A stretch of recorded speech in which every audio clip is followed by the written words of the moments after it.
Hello, this is Nathanos, Blightcaller, requesting the aid of all able-bodied members of the Horde. Just kidding, it's Mike from Box and Jacquilope, and today we're taking a look at the Horde storyline in patch 8.1. So as usual, per every Horde storyline in Battle for Azeroth, it starts out pretty morally gray. It opens up with us looking for the body of Darkshore as Sylvanas wants to revive the Night Elf corpses from Darkshore. Not too much happens at the start besides us facing off against Syrah, Moon Warden, and a few Night Elf NPCs with some generic kill quests. I didn't care for this too much as it felt like I was fighting an old friend and it didn't feel right. Blizzard at the very least gives you the option to spare her, even though Nathanos finishes her off per Forsaken Sylvanas fashion. For the Dark Lady, I knew you didn't have it in you.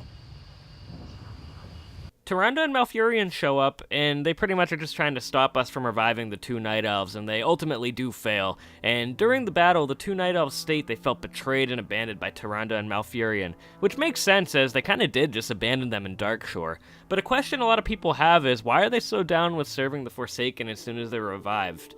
There's many characters that don't like the Forsaken when they're revived. For example, during the war campaign, there was that undead who had to come to terms with being Forsaken, and Lillian Voss when she was first revived. So one question I kind of have is, Sylvanas using mind control now? I wouldn't put it past her, and it would make a little bit more sense. I just don't see these two elves joining the Horde right away, especially Syrah.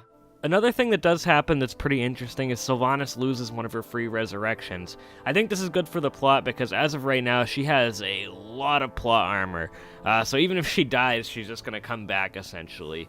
So I think Blizzard's going to start getting rid of those Valkyr from her, which would be pretty interesting character development for her in the overall storyline. In a very Toy Story 1 fashion, Nathanos states we've now scored double prizes at the end of this, which is pretty good for the Forsaken to use against the Alliance. The Night Elves appear to be using the power of Elune, and Darkshore is now engulfed by night. I actually don't understand what's going on too much with that, but it is pretty cool. It was honestly kind of unsettling seeing the aftermath of what the Horde did during the pre-patch. I never liked having to participate in that, especially as a hardcore Pandaren player.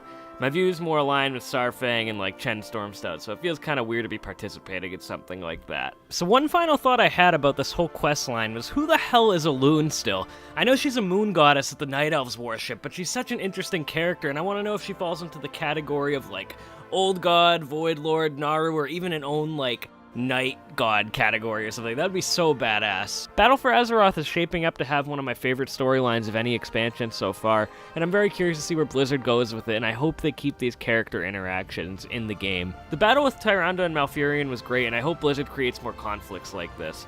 The faction war appears to be hitting its peak, and I can't wait to see more of these kind of interactions in the new raid in Zuldazar in 8.1. It's gonna be freaking awesome, guys. And while I do like the faction war, and I feel Sylvanas is interesting, I hope we ultimately go back to a more traditional Thrall Vol'jin horde by the end of all of this.